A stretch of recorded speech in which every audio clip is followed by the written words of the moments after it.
The Lord be with you. And with your spirit. A reading from the Holy Gospel according to Mark. Glory to you, O Lord.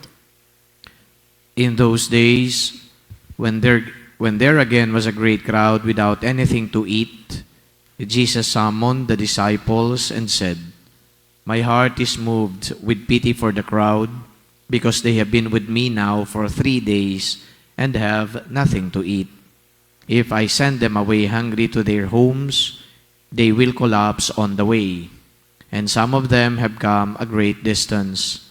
His disciples answered him, "Where can anyone get enough bread to satisfy them here in this deserted place?"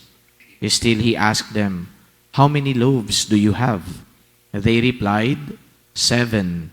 He ordered the crowd to sit down on the ground.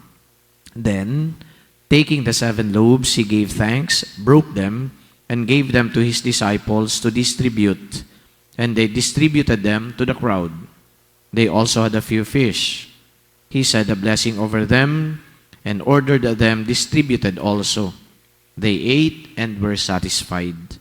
They picked up the fragments left over, 7 baskets. There were about 4,000 people. He dismissed the crowd and got into the boat with his disciples and came to the region of Dalmanutha.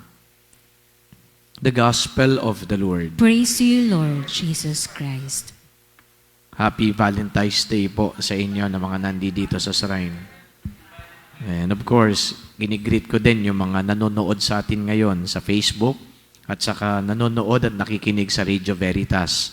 Live po tayo sa Radio Veritas. So yung mga kababayan po namin dyan, sa iba't ibang bahagi ng mundo, Happy Valentine's Day sa inyo.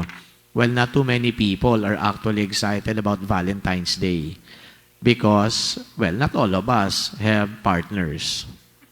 And people usually associate Valentine's Day with romantic love, di ba? Eh, nakikita ko si sister, umubo-ubo eh. Unang affected dyan.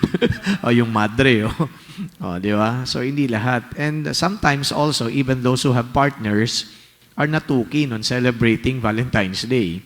Kasi nga, yung partnership nila o yung kanilang union ay mukhang dead na. Parang wala nang buhay. Di ba? So, yung iba naman ay parang gusto na nga nilang maghiwalay. In fact, usapin na naman yan sa mga susunod na araw, ito pong issue ng diborsyo, yung mga paghihiwalay ng mga mag-asawa. But then again, as I was telling you, well, Valentine's Day is usually associated with romantic love, but I'd like to emphasize here that Valentine's Day should be about love in general. And when we speak of love in general, we do not simply focus on the romantic side of it. In fact, yung highest form of love yung ginawa ng ating Panginoong Hesukristo. Yung pag-aalay niya ng kanyang buhay, nang sa gayon tayong lahat ay magkamit ng buhay na walang hanggan. No greater love than this, than to lay down one's life for a friend. Di ba? Kung yung iba kinikilig dahil nakikita nila yung kanilang minamahal sa buhay, pero yung appreciation natin sa ginagawa ng mga tao na di umano ay nag-aalay ng kanilang sarili, tumutulong sa atin, di tayo pinababayaan para magkaroon tayo ng buhay, hindi kilig yan, kundi dapat suklian ng appreciation at pasasalamat. Appreciation at pasasalamat. And so therefore, when speaking of Valentine's Day, that is usually about love, then we think of people na dapat nating pasalamatan. Because in the context of the scriptures, the highest form of love, sabi ko, pagbibigay ng sarili. Not in a literal sense, but yung pagtulong sa kapwa. Yung hindi ka iniwan ng iyong kapwa. And I guess, that's also the message of the gospel that we have today. Christ saw the vast crowds. Gutom na, ilang araw na nagtitipon-tipon, doon po sa, nasa isang lugar, there was no food to eat. And Christ was actually very affected by it. Sabi niya, gawa tayo ng paraan.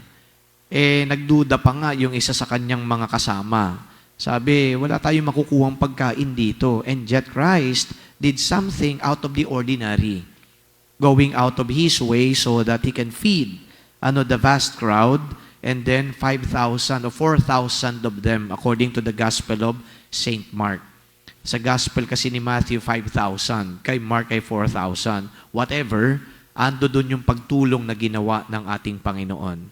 So we do not just limit the concept of love with romance, a relationship that exists between husband and wife, boyfriend and girlfriend.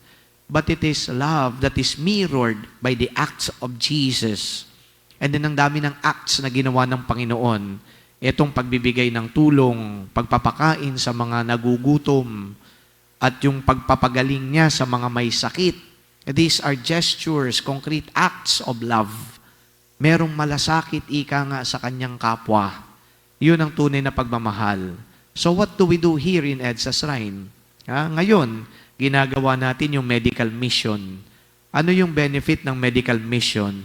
That those brothers and sisters of ours who do not have access to medical services, ayan po matulungan. And I visited a group doing the medical mission. They were actually my friends. Sabi nila, ito ay ginagawa para makatulong tayo sa mga kapwa natin Pilipino. At yung po mga nagpunta na doon, ay magkakaroon sila ngayon ng benefits. Ano yung mga benefits? Sila ay mabibigyan ng gamot sa taon-taon, 20,000 pesos yung worth ng gamot.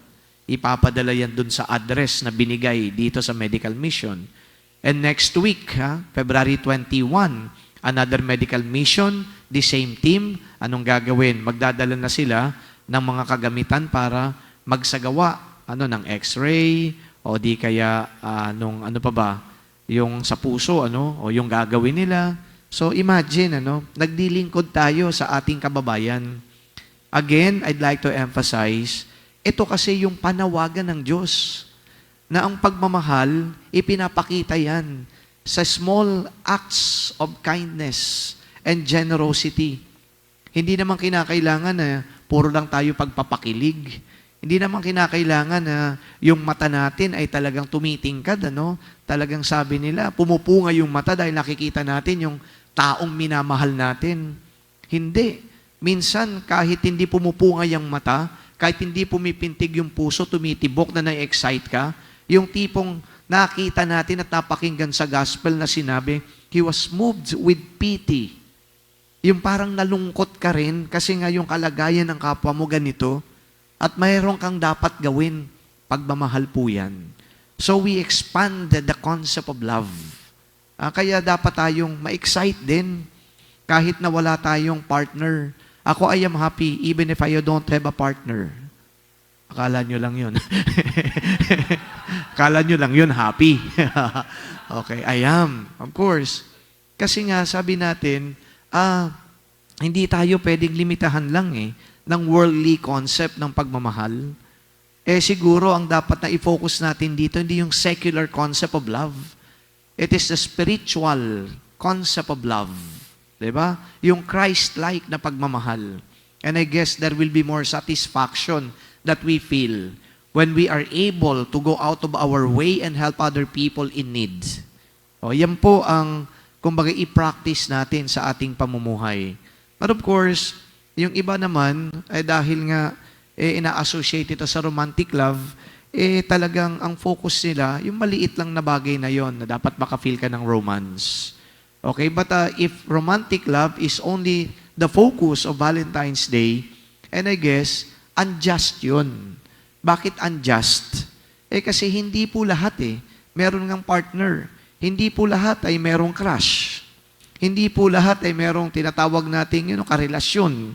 Hindi lahat But when we treat each other as brothers and sisters, now that relationship should be built and founded on love. Ngayon po, iba pa yan medical mission yon. Etong mga matatanda na nasa harapan ko. Ano yung mga taong ito? Sila po yung mga counselors natin dito. Bahagi po ng apostolate ng EDSA Shrine na kung tawagin ay tanglaw.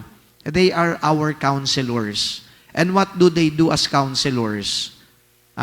Nakikinig sa mga hinaing, problema, concerns ng mga tao na walang makausap.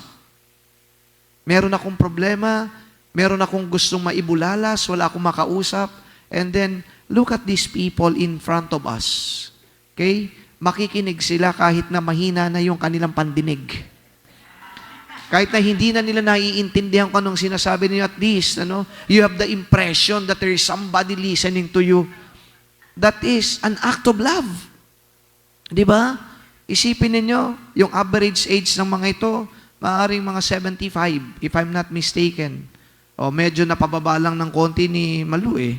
O, di ba? Kasi bata pa ito. Pero average age nila, 70 plus.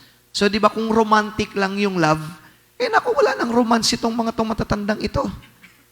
Pero love is not only romance. Kaya kahit na 75 years old yung kanilang average, naglilingkod pa rin.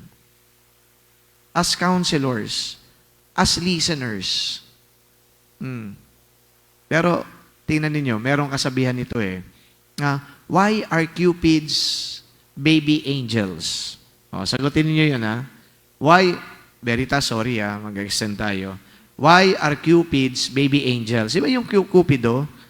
Baby angels yun, Anong sagot ninyo doon? Why are Cupids baby angels? Mga sister kayo, anong sagot ninyo? Wala kayong sagot, Sirit, Okay. Cupids are baby angels to teach us that true love never grows old. Bakit? Is there something wrong with growing old? There's nothing wrong with growing old. But when you grow old, physically, you become weak. When you grow old, emotionally, maybe iba na yung concern mo. Di ba? Baka naghihintay ka na nga lang nakunin ka ni Lord. May mga ganong pagkakataon, kaya parang you don't mind the surroundings anymore. Kasi yung preoccupation mo dito, paghahanda na, baka kunin na ako ni Lord So to remind us that true love never grows old. Kapag love ay young, passionate, fierce, di ba? Minsan may pagka-aggressive pa yan. So wag yung aggressive in a negative sense. Yung tipong talagang nagsusumikap ka na mailabas mo, maipadama mo yung pagmamahal na yan. That's being in love. Okay? At a very young age. Pero yung nga lang, ibabalance sa mga matatanda. Ano yung pambalance niyan? Yung wisdom na matatanda.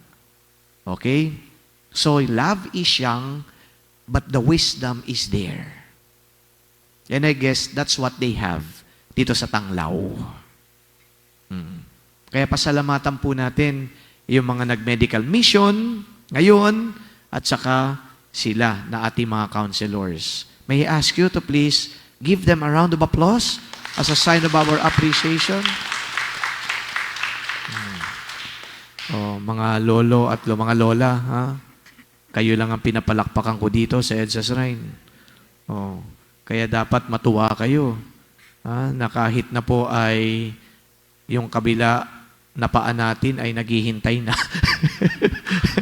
Meron pa ring worth. Meron pa rin kayong worth. Meron pa ring worth. Because in your age, you still prove that you are still young at heart, ready to serve. Thanks be to God for these people. Maraming salamat, Lord, dahil nagpadala ka ng mga tao na magmamahal sa kapwa namin. Happy Valentine's Day po ulit sa inyong lahat. Amen.